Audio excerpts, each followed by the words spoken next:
Okay, so let's record some MIDI. So in order to record MIDI, let's go up to a MIDI track. Let's go up to this first one.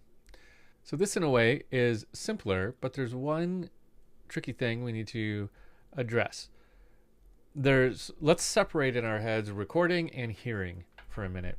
So we can easily record. We're all set up to record. All I need to do is arm this track to record by clicking right there. Okay, it works the same as an audio track. And now up here, I'm going to hit record. Okay, and now it's rolling. I can play some notes on my keyboard, and you see them come in.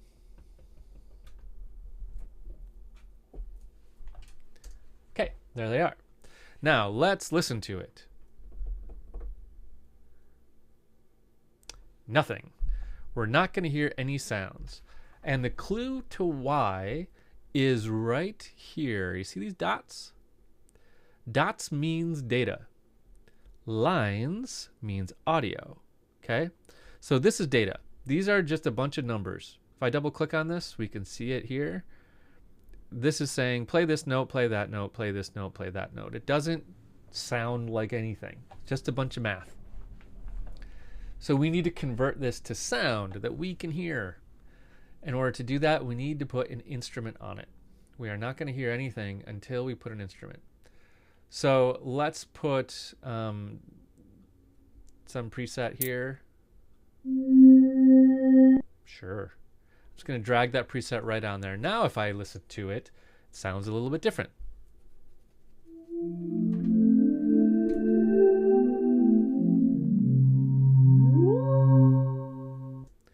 Pretty.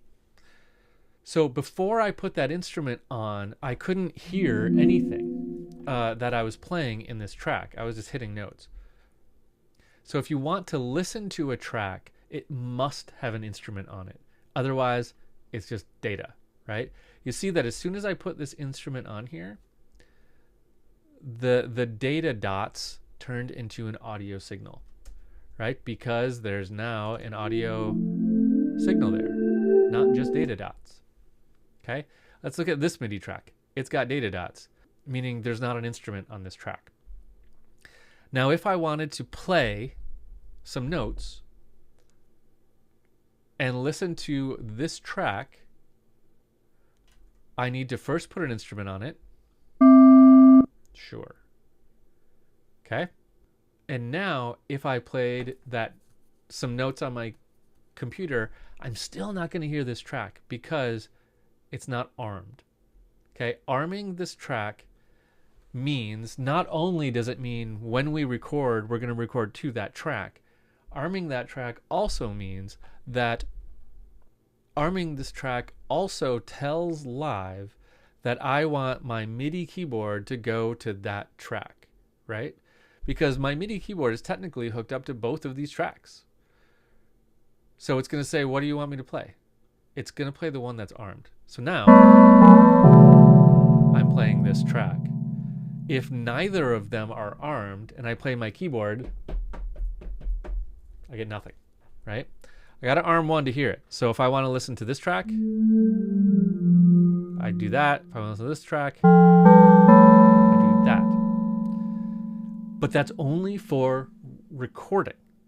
If I want to hear them played back, then it doesn't matter. They're always going to play back if something's recorded onto it. Let's do this. Let's record on this.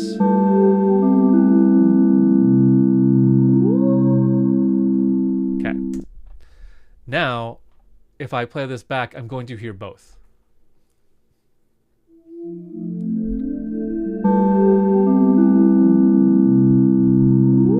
Okay?